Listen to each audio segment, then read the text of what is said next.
Good afternoon, everyone. Welcome to the Korea Economic Institute of America. My name is Nicholas Hamasevich, and I'm Director of Research and Academic Affairs here at KEI. Thank you all for coming to KEI's Academic Paper Series event today. This is our first report for this year. Our Academic Paper Series program consists of KEI commissioning up to 10 papers a year from experts and scholars on topics impacting the Korean Peninsula and affecting the U.S.-Korea alliance. The academic paper series reports are then compiled and republished in the On Korea volume. So this paper will be published again in early 2016 in the newest version of the On Korea volume. Our 2015 On Korea will be out very shortly, so be on the lookout for that. Today we have a great event for you. With the UN Commission of Inquiry report, books written by or about North Korean defectors, and satellite and other information that comes out of North Korea has made people more aware of the plight of many North Korean people.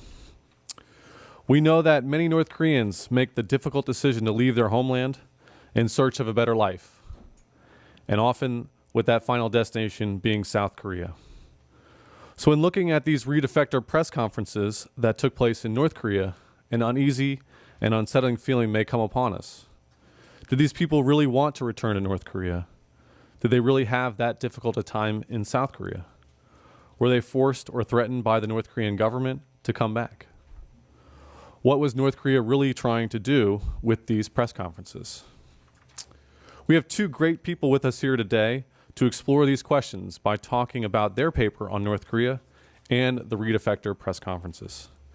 If you hadn't heard of these guys, you are not reading the right stuff. Stephen Denny is a doctoral student at the Department of Political Science at the University of Toronto. He is also a columnist for The Diplomat and the managing editor of the research site sinonk.com. Stephen has published articles on Korea in the Review of Korean Studies, the British Academy of Korean Studies Papers, and the North Korean Review. He holds an MA in Global Affairs and Policy from Yonsei University and a BA in Political Science from Harding University. Christopher Green is a PhD candidate at Leiden University in the Netherlands, where he researches the political economy of the DPRK. He is also manager of international affairs for Daily NK, a professional online periodical dealing with North Korean affairs, and he is the co-editor of Sino-NK. He received his MA from the University of Nottingham in the UK.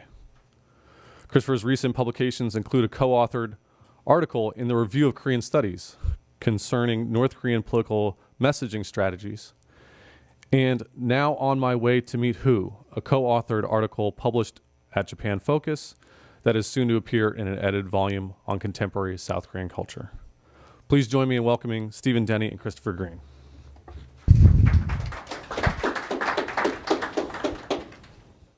Before we begin, I just want to thank Nick, Claire, and everyone at KEI for putting together this great event, and for everyone who has come out to listen to our presentation. It's good to see several familiar faces and some old friends.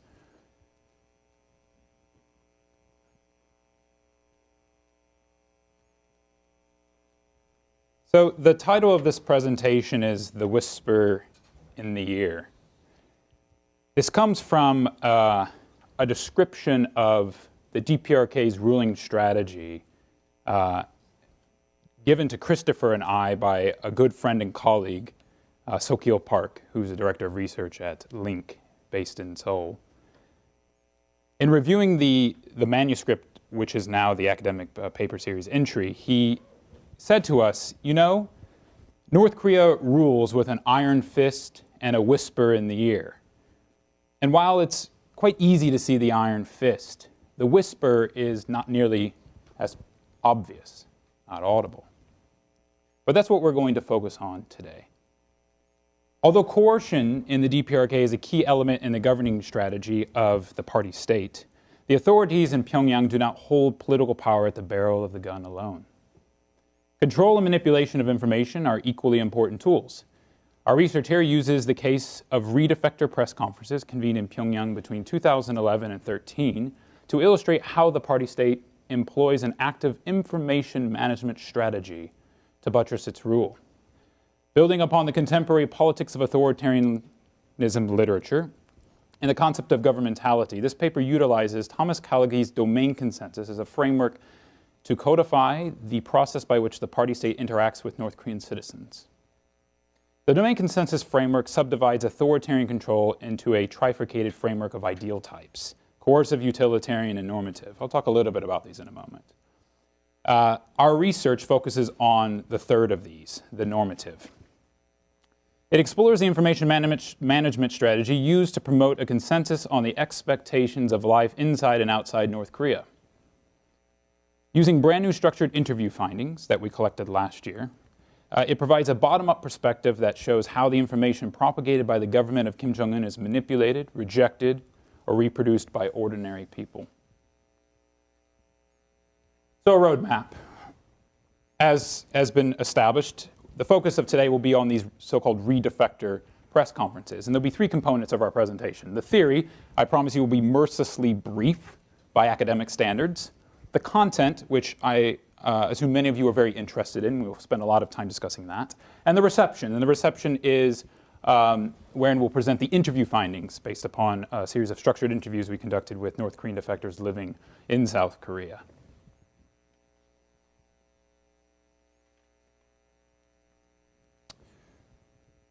Broader theoretical contribution of this research is significant, we hold. Contrary to much of what the literature has provided in terms of understanding the durability of authoritarian states, we go beyond the state-centric explanations to the so-called everyday in order to show how information circulates throughout society and how state-society relations are constituted in a tightly controlled authoritarian context. This is especially important in the study of North Korea. With 27,000 plus former citizens of the DPRK living in South Korea, new research opportunities have presented themselves.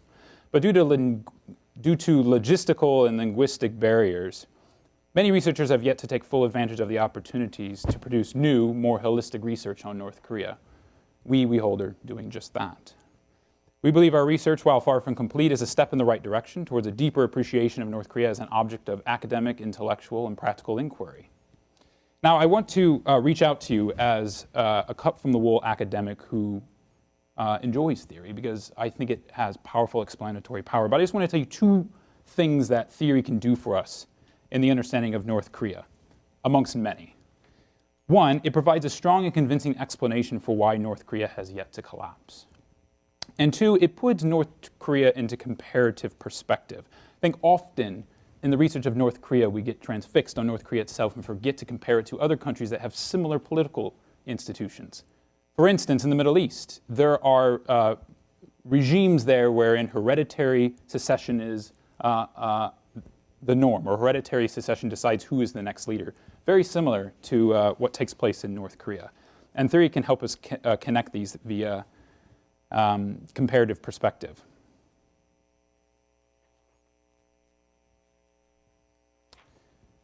So this slide is the only one that we're going to spend actually talking about the literature here. And I'm not going to go through each person, like name and date, as you typically see in a lot of academic work. I just want to show you the literature with which we have engaged and just give you a very brief explanation of what it means and what's been said in this literature.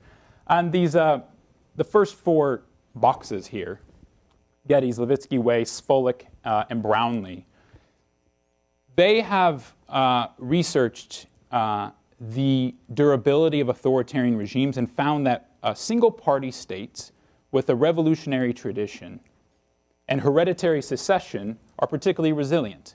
Now that seems quite pertinent to our study of North Korea. And we've positioned ourselves within this literature, but as I stated before, a lot of this literature here is quite state-centric. It doesn't go all the way. Or as we've described it, it provides a half explanation. But in a country, there's not just the state, there's also society. There are people. And so we've made a break here. We've connected it with the literature on governmentality represented there by Foucault and this researcher by the name of Thomas Callaghan, who published research on authoritarian politics in Africa in the 1980s, who we've sort of gone back into history to pull it forward as a new and we think, innovative way to research North Korea. And that's what I'm going to talk about very briefly right here. Kalagi seeks to explain the mechanisms by which governments manufacture consent over what both state and people can or cannot do. Basing his research on authoritarianism in southern Africa, he posits three ideal types of consensus structure: coercive, utilitarian, and normative, arguing that all three combine to constitute the specific set of power relations that exist between a given state and its citizenry. As I said, we're going to focus on the third, but I cannot go on without explaining a little bit of the first two, so let me attempt that now. Neither coercive nor utilitarian mechanisms of control and consensus formation directly concern us here, but a brief explanation will suffice, I hope. The first mechanism, coercion, is axiomatic, incorporating as it does all the physical acts of violence and repression that operate on a continuous basis to extract compliance from citizens either individually or in groups. The second, utilitarian mechanism, involves bargaining and negotiations between and among individuals in the state. For instance, this can be the bargaining between state and citizens regarding the availability and type of distributed rations, or a much larger deal between the state and individual elites over access to material resources, business contracts, and the like. But our point of interest today is the third type, as I said, the normative.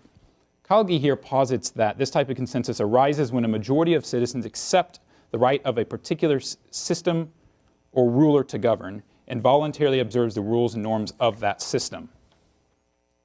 In democratic systems, as our own, in the United States, elections act as a mechanism for the creation of normative consensus.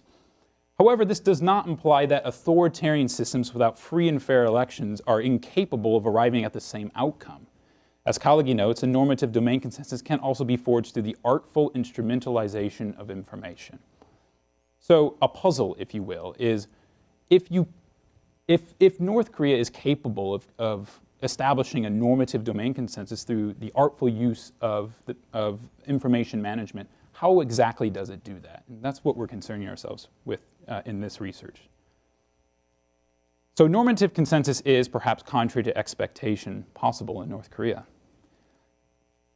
As a word of caution, if you will, people should avoid being misguided by Kalagi's use of normative to describe this mechanism. The ideas, rules, and values propagated are not inherently normative, in some cases quite the opposite. Rather, they need only be upheld by the body politic, thus taking on a normative character. Thank you. So if we've established the need for this specific information management tool, the Re-Defector press conference, many of you will have seen in news bulletins in 2012 and 13 a little bit of footage of these events taking place. But that was a long time ago, and so very, very briefly, I think we should introduce the protagonists in this series of Re-Defector press conferences that took place at that time. Okay, this was the first one.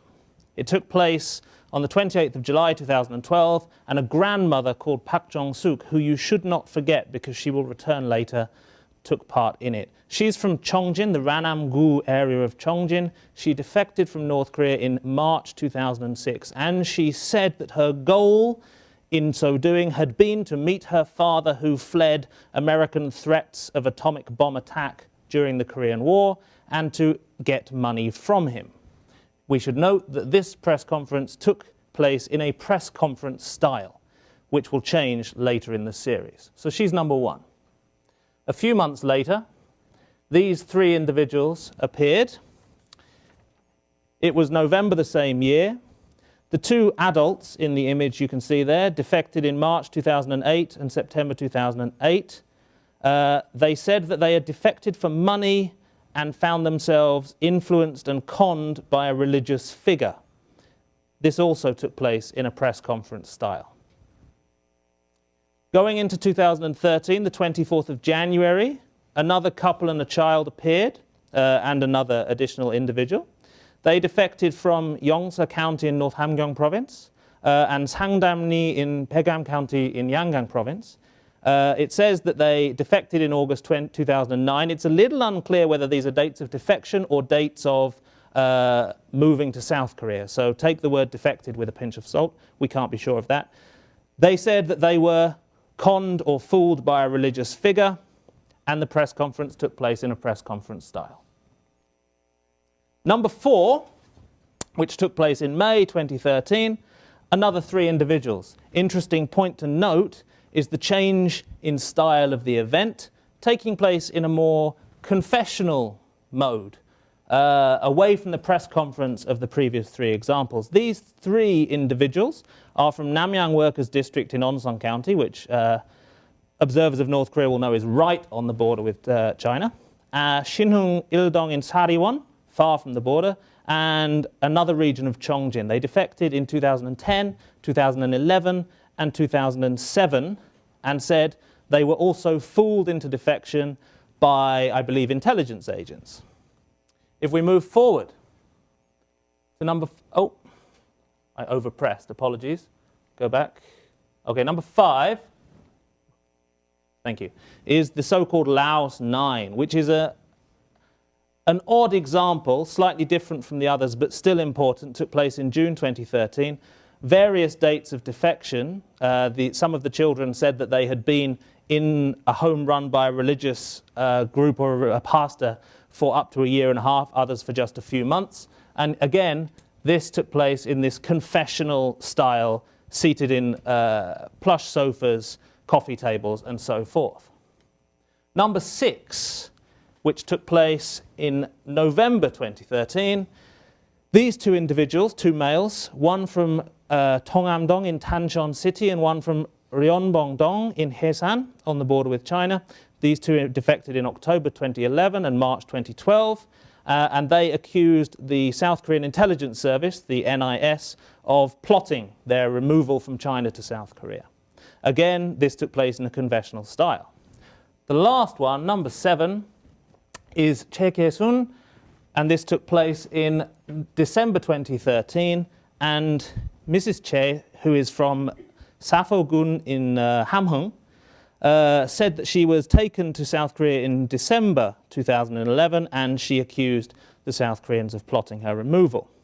Interestingly, she appeared with Park Jong-suk, of course, who was the protagonist in our first press conference, who was introduced in a circular manner as living in Munsu-dong, Taedong-gang-gu in Pyongyang, i.e., she had gone from the periphery to the center, and Stephen's going to explain what happened next.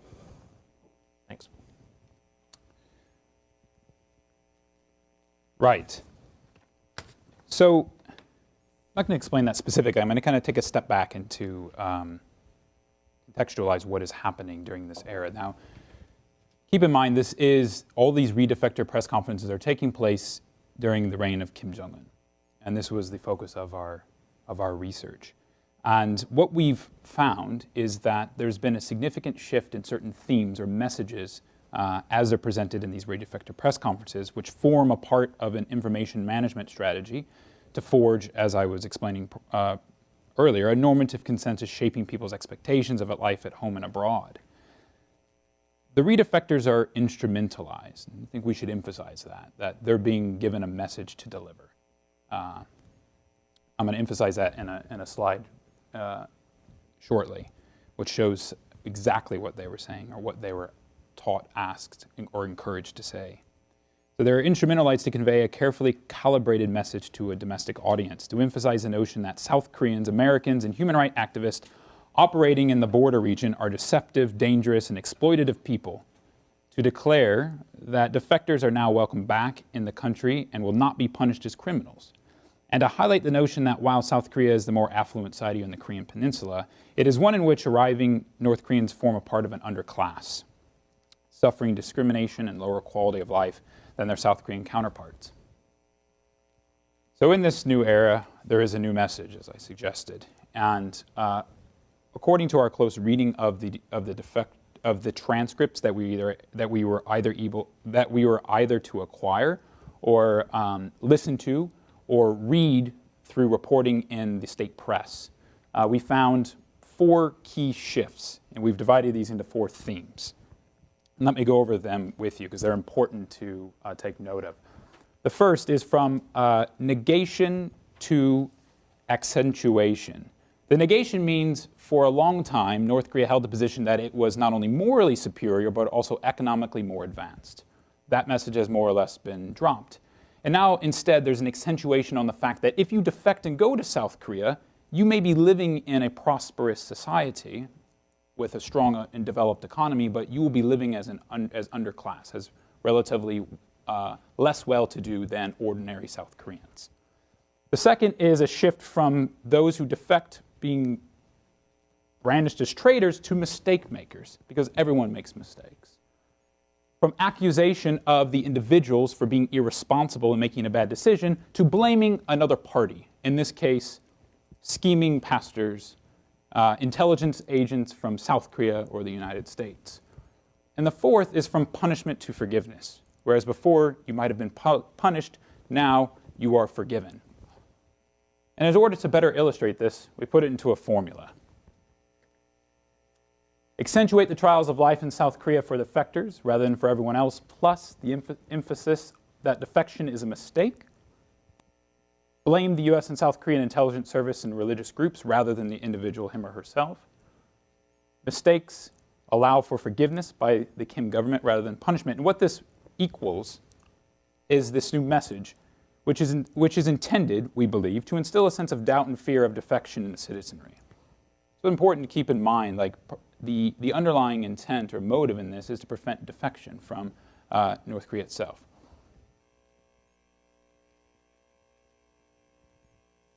Here are some quotes that we took directly from the press conferences themselves, which matches with the themes that I elucidated. And I want to read through them with you. I know there's a lot of text here on the screen, but read through it with me.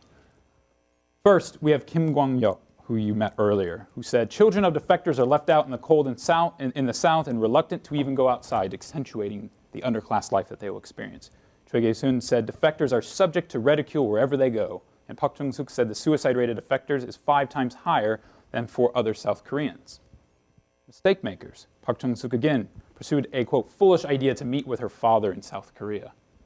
Kim Kwang-ho had a stupid idea about getting rich in the South. And Lee Hyuk-chol said that he was deceived by his elder brother. The blame game, putting the blame on someone else other than the individual. You have Kim Kwang-yeok was taken to South Korea, quote, "by the threats and appeasement of an agent in the borderland." Choi Gae-sun spoke of flesh traffickers taking North Koreans to the South, and Park Ji-gun was caught in the tentacles of the National Intelligence Service.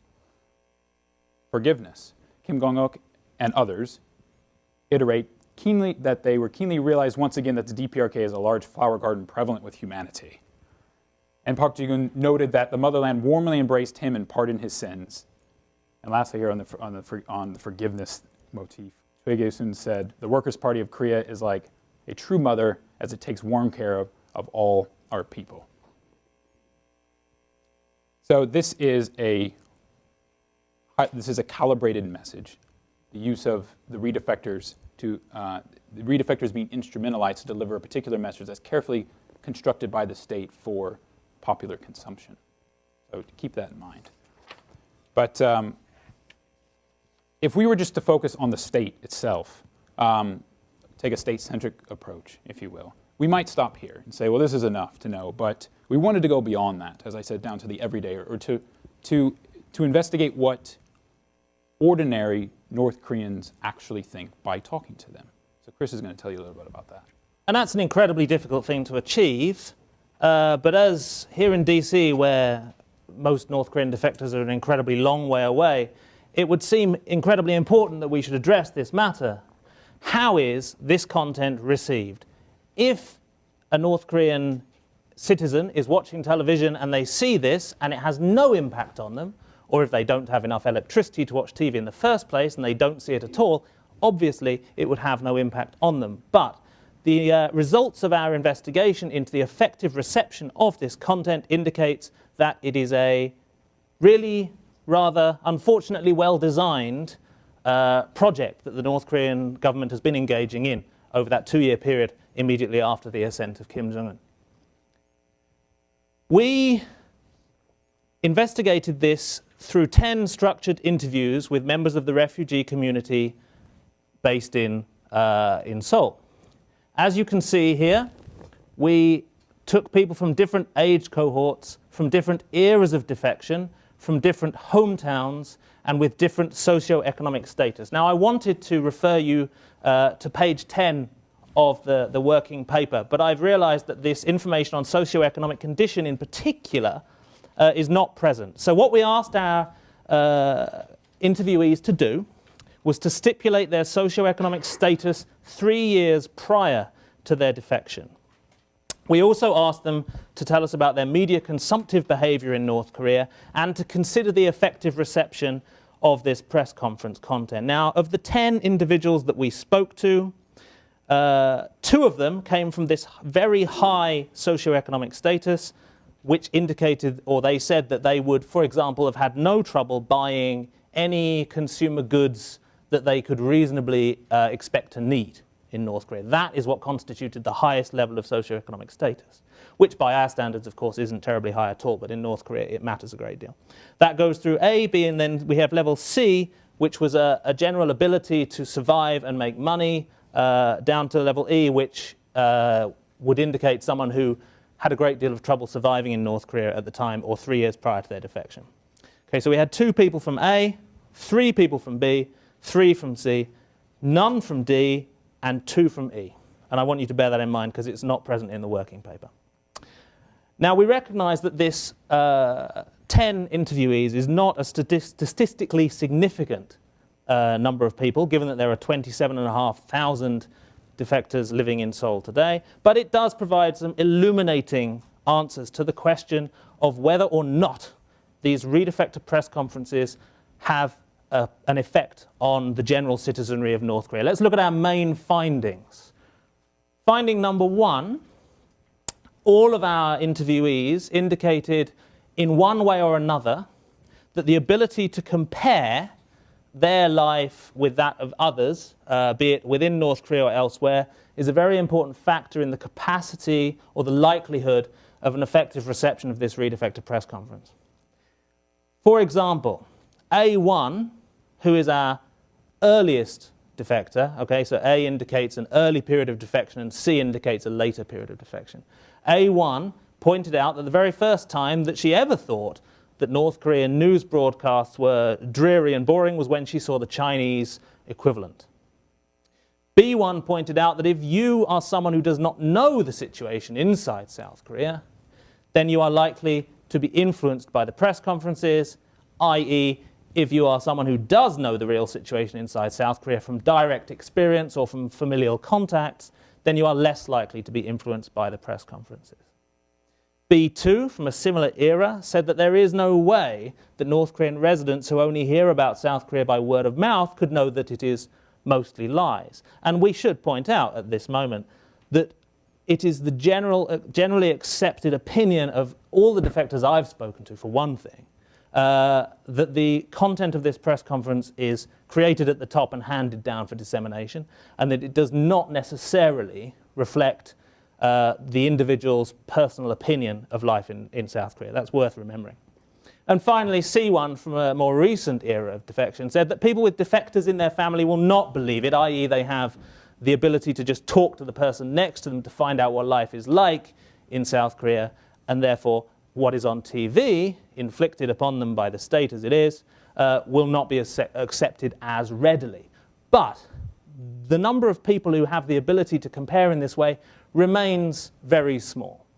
Compared with the situation in East Germany, which we allude to at greater length in the working paper, it's night and day, light and dark. In East Germany, 85% of people had access to West German television, for example. We could continue like this, but the point I'm trying to make is there is a very big difference between East Germany and North Korea. Our second key finding after the ability to compare is, and this will not surprise viewers either, that age and social status matter a great deal in terms of the likelihood of accepting the content of the press conferences. Let's look at the quotes. A2 told us that reception of the press conference content depends on a person's awareness and analytical thinking skills. Well, this awareness and analytical thinking skills, of course, are developed through interaction with media from elsewhere, people who have experiences of other countries, and so on and so forth. So that makes a great deal of sense. C1 said there is a high chance that people who do nothing but work under harsh regulation, like farmers or soldiers working in textile mills, will accept the words of the Re-Defectors at face value. Of course, the corollary to that is then that people who work under less harsh regulation, and by that I'm indicating people working in markets, relatively more free market capitalist activities, would be less likely to accept the words of the Re-Defectors. C2 said that everyone is different. People who are disillusioned by the political system and have an interest in South Korea will pay scant attention, whereas people who are living in ignorance under the North Korean system will take the information on board. And finally, C3, our most recent defector who left North Korea in the summer of 2012, so after Kim Jong-un came to power, said that older people will take it at face value. These two results are perhaps predictable. The last one, I think, is arguably the most interesting to us here. All of our interviewees pointed out that one thing is clear, that there is, unfortunately, a kernel of truth in the content of the press conferences which renders the information more readily acceptable to the average North Korean citizen. Let's look at the quotes. B2 said, anyone who is not able to access South Korean culture or broadcast will think, oh, so if I defect, I will receive that kind of treatment. C1 said, this strategy has a decent chance of success. It will even garner a sympathetic ear from North Koreans who know about South Korea. And C3 is going to tell us exactly why B2 and C1 think that way. She told us, I, too, could have trusted that North Korean propaganda. Even without the government, i.e. the government intervention in creating these press conferences and conducting this information strategy, it is already well known from people who have defected that North Korean people are marginalized in South Korea. People have known that for a while. It's a rather damning quote, frankly. Which leads us to our conclusion then. It is our belief, based on this research and based on these in-depth interviews with recent and more distant defectors from North Korea, that public expectations of life in Kim Jong-un's North Korea are being redefined and recreated today, for better or worse. This is being done through an active information management strategy which encompasses the cultural, economic and political realms. We've only dealt with one of those realms here today. The evidence that we have obtained from direct structured interviews with North Korean escapees is that these Re-Defector press conferences may indeed be an effective means of reducing defection and affecting relative perceptions of life in North Korea. Caveat emptor, there is, of course, the coercive and the utilitarian elements going into the North Korean government strategy for defining the Kim Jong-un era. We've only addressed one element today, and we wouldn't dream of seeking to tell you that that's the only one that matters. Quite the opposite. But it is an important element to remember, and we think that these findings maybe highlight some of the key methodologies that the North Korean government uses to try and control the population of the country today under Kim Jong-un. Thank you very much.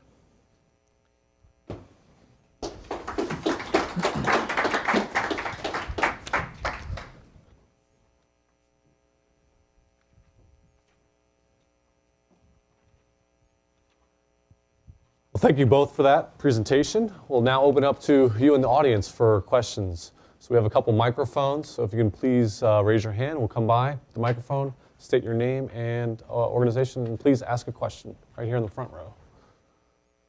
My name is Peter Humphrey. I'm an Intel analyst. 3 quick questions. North Korean embassy in Beijing, is that how you get back into North Korea? Second,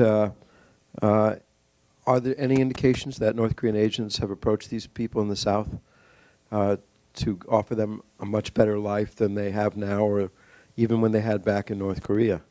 And third, is there any indication that some of them are spikes, that is to say, intentionally defect, spend a couple of years in South Korea with the full intent of going back and bitching at the government? Good questions. On question 1, I don't know the precise routes that these individuals took to get back. On question 2, well, there is evidence published by Daily NK, my employer, that a number of the defectors were either coerced into returning through pressure placed on family or through other means. There is certainly a lot of evidence to suggest that these were not 10, however many individuals, roughly 20 individuals, returning to North Korea entirely of their own free will. And I think that's a very important point. And I'm glad you asked that question because it's really worth reaffirming. Yeah, so I think that covers both those questions that you asked.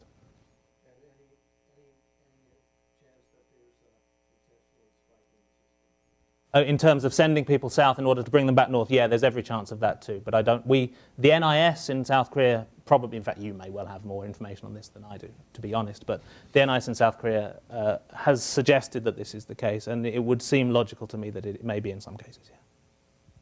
Great. Other questions? Yes, please, Ambassador. Microphone there for you. Did you do any analysis of the 20 people that were part of your study to determine what their experience had been in South Korea or why they might have chosen to re-defect? We had quite a lot of information on the first one, and most of that was published in open source by Daily NK. There were links to Park Jong-suk's close compatriots in South Korea. They said that she had been coerced into returning to try and revive her son's career, and that she had been having a hard time in South Korea.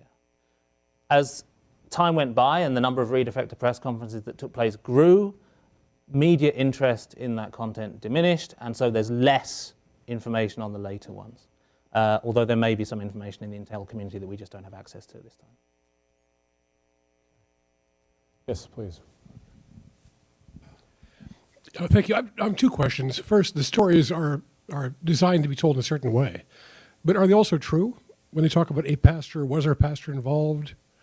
When they talk about how they lived in South Korea, do we know for a fact that they lived in South Korea as they described? And then second, if the notion is to deter defection, you might think that if they're welcomed back, that would seem to lower the barriers to defection. Why wouldn't people think, well, it's safe to leave because I can come back and be welcomed back? Yeah, I'll take this one. So is there truth in the content? To an extent, there is a kernel of truth. It's highly embellished and told in a certain way for maximal impact. But the message that North Koreans, if they defect and go to South Korea, will live an underclass lifestyle is quite confirmed. The Hana Foundation releases reports every year which will show the socioeconomic status of those living in South Korea and how well they're doing, and ask them a series of questions about satisfactory with their lifestyle, with how much money they're making, with the amount of free time they have. And it shows that in comparative perspective, they are relatively less well-to-do. In terms of a hierarchy within South Korean society, some people say they're just at the bottom. Compared to life in North Korea, and I think that's the sticking point in what North Korea is attempting to do, is to emphasize the fact that while it's undeniable because they know that those in North Korea are capable of seeing dramas which depict a luxurious lifestyle in South Korea, and that information does make its way into the country despite the attempts of the North Korean government to prevent that from happening. And people will find out about life in South Korea. It's to emphasize the fact that they will be working as janitors and as day laborers, highly vulnerable, exploited. In that way, a very Marxist-like language in many ways. And that, we think, is what they intend to emphasize so as to deter defection, because they don't think that they can stop defection wholesale, because it has been happening and will probably continue to happen. But so they attempt to acknowledge it and then co-opt it by saying, well, if you leave, life is going to be worse off where you're going than if you were to stay here. Because here you have home and family, and those are very strong pulls. And in terms of the moral hazard you imply in suggesting that because people may think they will be forgiven, now it's a lot easier for them to leave, at the same time, there's a lot of evidence that along the borderline with China, the coercive apparatus of state has actually been elevated. There's more coercion along the border to try and stop people from defecting. And we need to bear in mind that in the interior of the country, for an awful lot of people, millions and millions of people, the idea of defection is not even on their radar. It's not even on a list of possibilities at this time. The ones for whom the possibility is somewhat greater are likely to know that the coercive apparatus is also acting at a higher tempo than it was previously. It's worth pointing out that Stephen mentioned some reports published annually based on surveys of defector lives, that lives for defectors are improving these days. They're improving slowly, generally at a slower rate than the rest of the population, so in relative terms they may not be improving at all per se, but they are definitely earning a little more money every year. There are more defectors going to decent universities than was previously the case. These numbers are getting slightly better, but they're still a long way short of happy reading, so to speak. For you guys, why do you think there was that change from a press conference style to more of that kind of roundtable confessional style of showing the Re-Defectors? Stephen? We don't know for sure. We can speculate. I think Chris and I probably have our own working hypotheses. An anecdote that is a roundabout way of getting to the answer. Chris and I prior to going to South Korea to conduct these interviews, actually, we were in Dongbei. We were in the northeast of China, and we were staying at the Chibosan Hotel, where you can watch KCTV, where it's they have a channel for it. I'm not exactly sure how they get that. It's not something that's widely accessible here or in South Korea. But we watched it, and I remember the first night they were there, they had a group of scientists on television, and they were assembled in a round table-like a format, so as to they could more easily and intimately discuss issues pertaining to state security, like nukes and things of that matter. So it provides for like an intimate setting whereby conversation flows more freely. Whereas in the first few Re-Defector press conferences, they were in large halls. And in the videos, it's even hard to understand what they're saying because they're speaking into a microphone. And like, imagine speaking into a microphone in a gymnasium. It's sometimes difficult to understand what people are saying. It's not a very intimate setting. It doesn't make for good propaganda, if you will.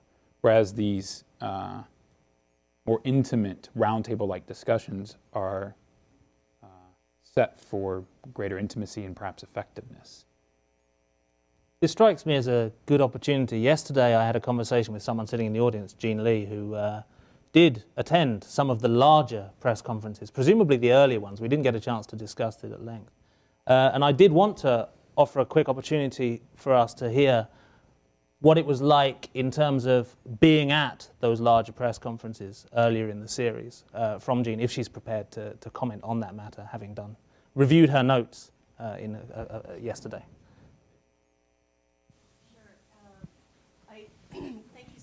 Thank you so much for taking a closer look at this Re-Defector phenomenon, because certainly it's something that we saw developing over the past couple of years, and is certainly anyone who is interested in North Korea would say, what do you think about this Re-Defector press conference? So it's certainly worth taking a look at. I did want to point out that this whole trend of press conferences started before Kim Jong-un's era, so there were a couple that I attended when Kim Jong-il was still alive. Very interesting, obviously, when I went to the first one, because it seemed so sophisticated. So it was their attempt to try to incorporate what they were seeing in Western media, in foreign media, and trying to apply that in their own circumstance.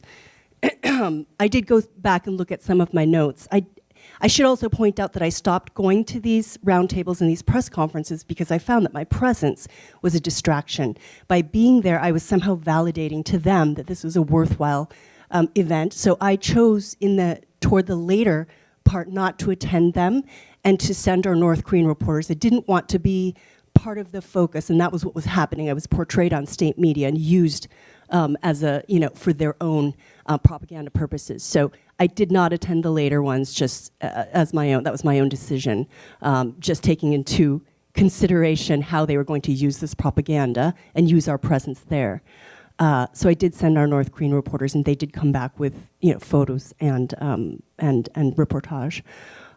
But as you probably know, we stopped reporting on quite a number of these just because it became so complicated to try to put this into context. Yeah, the press conferences were very, very interesting. I think when I look back at my notes, the things that I noticed were how sophisticated they were. The first few were held in the People's Palace of Culture, which, as you mentioned, is a fairly large venue, with microphones. They had Sony translator headsets, so they had simultaneous interpretation. They had water bottles at every microphone. The reporters who came, the North Korean reporters who came, had their own laptops. So very much this theatrical presentation of, here's how we're going to, this is how we do a press conference in North Korea. And then the pressure on the participants was immense to put on a show. And it was a very, very orchestrated show that they were putting on. And that was certainly interesting to see all of that unfold. Very clearly designed, they were clearly coached, very clearly told what to say and do, and to invoke some of the propaganda and the slogans to show their loyalty, to show that they were grateful for the forgiveness that the regime was showing. So in terms of the roundtables, I think that is very interesting because it shows, again, a kind of sophisticated understanding of how the media in other countries use roundtable settings or studio settings or one-on-one interviews or man-on-the-street interviews to kind of relay a certain message. And your comments would imply that the reason they may have stopped doing them is because they stopped being effective. Would that be a reasonable way of assessing the reason why they would have stopped at the end of 2013?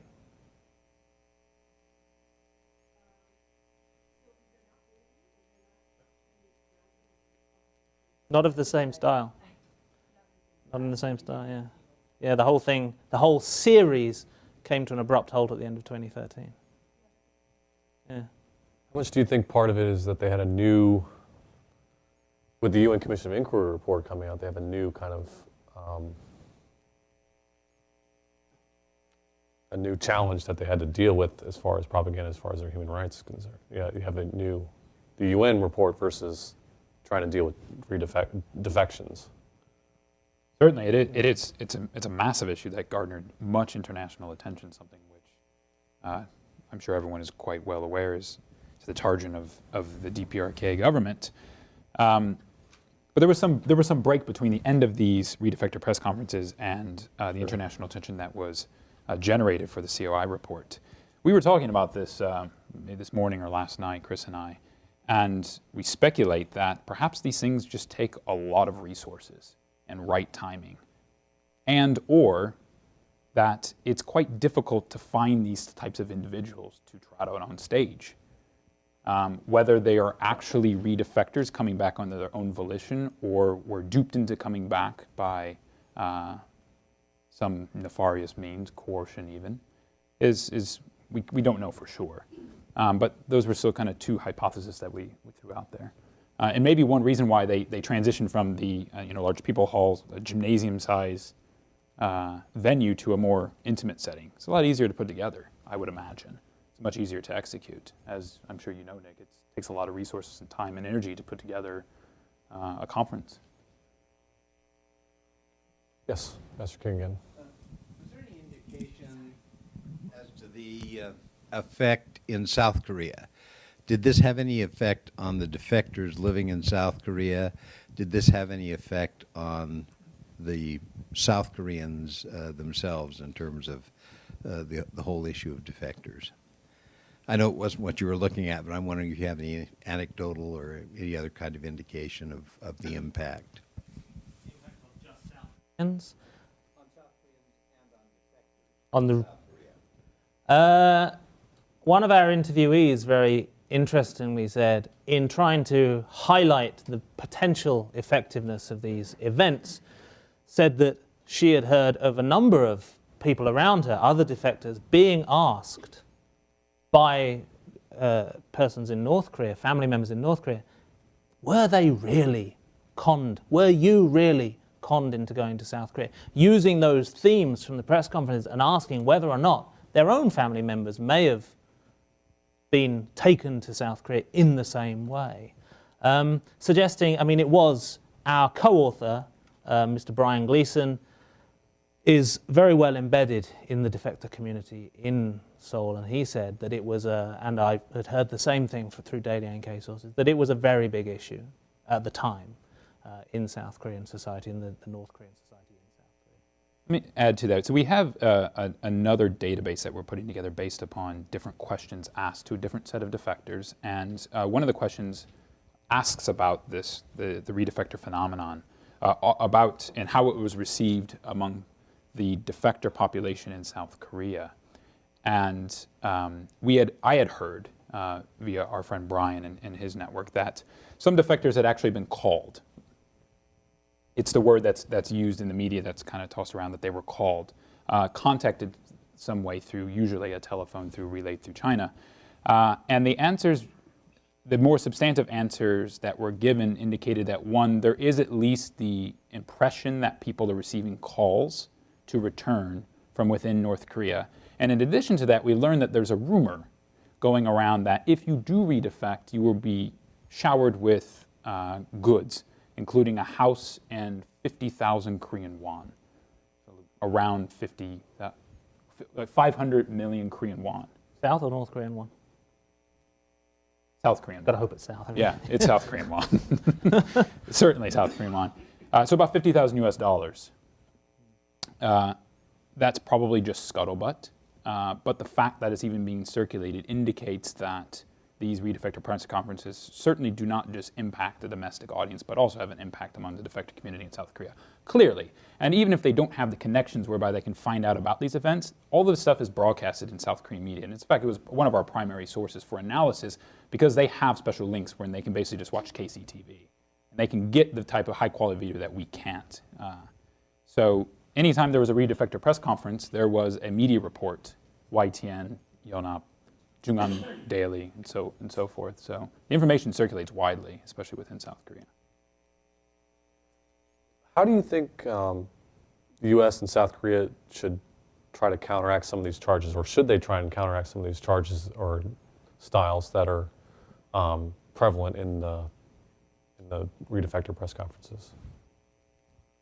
A big topic in South Korea right now is the welfare state. And one way that you can counteract this is to take better care of your citizens, and to identify and to point out, and to bureaucrats and people in positions of power know that there's an underclass problem amongst defectors. And there are already in place many means with which to help defectors reassimilate, find jobs, get good education, be supported financially.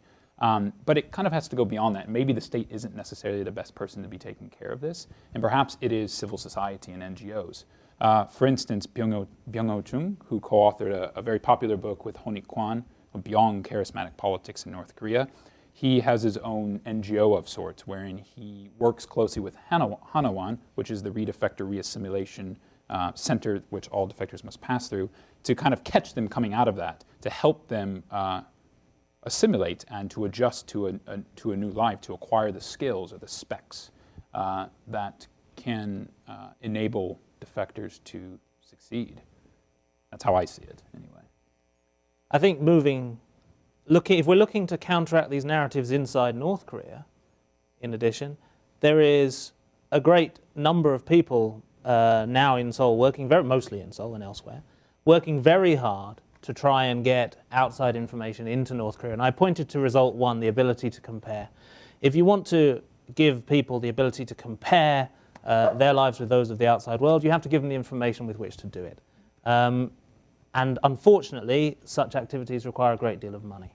So whilst we may here in the US think that we're a very long way away from these specific problems which focus on the border region and South Korea, with so much of the finance that goes into these kinds of activities coming from right here, that's one way, by carefully calibrating where that money goes and to what activities, to try and get the maximum information impact inside North Korea. I think that's a very important step to take as well.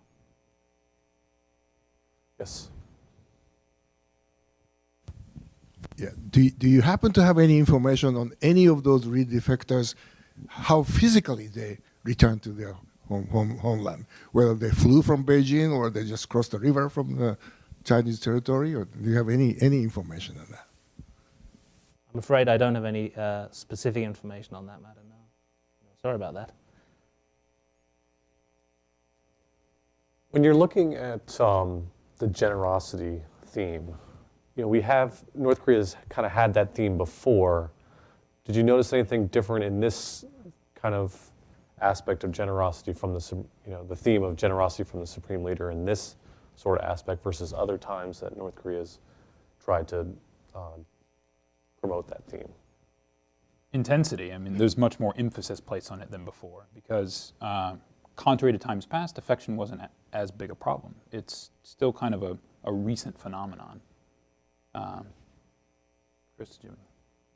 Is it more intensity just on defection or just kind of a new sort of thing that Kim Jong-un is providing new things for all the people, and this is another thing he's providing is forgiveness to these defectors or re-defectors? It speaks to a serious question in a lot of our minds. So the Lao 9, that was kind of a sensational event. Many people followed it. They were repatriated from Laos, very close to freedom in the discourse. That's the way it was portrayed, and we have to believe that that's probably true. As far as I know, and as far as anyone has reported, they weren't exactly punished. They were forgiven.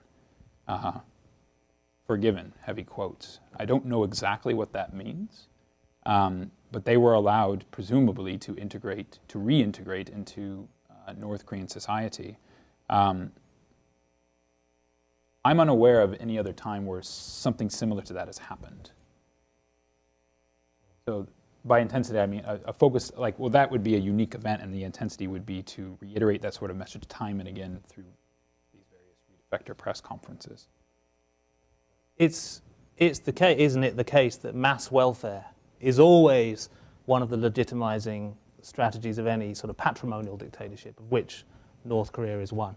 And you can't take the Re-Defector press conferences completely and isolate them from the other propaganda context in North Korea. So if we look at that Lao 9, they returned. We don't know what actually happened to them. They reappeared on TV later after the press conference, seemingly in freedom, but we don't know whether that was really, really true or whether that was just further propaganda. But around that Lao 9 return, there was also Kim Jong-un's visit to Haesan, to a rebuilt orphanage, to welfare facilities for children has been a major focus, but specifically that visit to the orphanage was a very interesting element. So taken together, it's the mass welfare of children. And that is something that, of course, dates back all the way through North Korean history. The mass welfare of children has been a very key construction of the propaganda myth surrounding the Kim family. So in some ways it changed, but in many ways it stayed exactly the same. Right. Other questions? Maybe when you're looking at these kind of stories and themes, I mean, you talked a little bit about it, having the connection, but how does that aspect where these North Koreans are able to send, the North Korean defectors that are in South Korea sometimes are able to send remittances or money back or information back? I mean, does that get out a lot? Does that get out to the wider, or to more people, or is it just kind of a one-to-one aspect where they're giving money and giving information directly to the person that they want to, and that person isn't either able to or doesn't want to kind of provide that information to other people, saying that this is possible and this is what happens? Well, it's very hard to hide the fact that you're receiving remittances from South Korea, because that's a major source of improved welfare. So in that context, no, it's almost impossible to hide that. But it is possible to receive remittances from South Korea which dramatically improve one's own welfare life situation, but the person in South Korea sending that money could also be living in a relative sense in the lower class in that society. So the two are not necessarily mutually exclusive. Right. So I don't think they necessarily clash. Yeah. Wondering, in that center, when people come for briefings about how to enter South Korean society, there's always a debriefing, and so we have a huge database. And when you go back to that database and look at these people, wondering what route they used to defect. Were they people who spent some time in China and then Link took them to Southeast Asia? Did they have more direct connections somehow out of Beijing directly to Korea? Did you have any opportunity to look at that? I think that might be kind of interesting to see how these guys got out in the first place. We didn't look at it systematically. In a number of occasions, it is stated directly that they went through Southeast Asia. In most cases, it's not quite so clear. But that wasn't one of the things we looked at. So in this context, no, we didn't check that together. The theme of foreign embassies comes up again and again in state-constructed discourse on defections and redefections. And it's empirically proven that embassies, first in China, not so much anymore, and now in Thailand, Laos, Cambodia, play a key role as safe havens and places of sought-after destination where one can claim political asylum and then safe passage to South Korea. Yes. Sorry. For speaking before us today. Just really quick question. You talked about how these sort of management of like communication is a way or a soft way of sort of legitimizing or butt stressing rule in the regime. And so I was just wondering, to what extent does the effectiveness of these tactics, because it varies, as you said, on age, status, access to information, to what extent does the effectiveness will allow itself to be ramped up in the future by Kim Jong-un in order to continue ruling, in order to prevent defection? Will he continue to ramp up these tactics, or versus the threat of violence if you do defect? Or I'm just curious as to what your thoughts are on that. That's futurology, isn't it? What's going to happen tomorrow? I don't know. I don't think you can continue having, and indeed they stopped at the end of 2013, having this kind of press conference. But it will all be wrapped up in the idea of a future that will be brighter than the current day under Kim Jong-un. That's the entire point. What form will this take? I have to wait and see. Great. Well, thank you so much for coming. If you have filled out your questionnaires, be sure to give those to one of the KEI staff around. But please join me in thanking Stephen Denny and Christopher Green.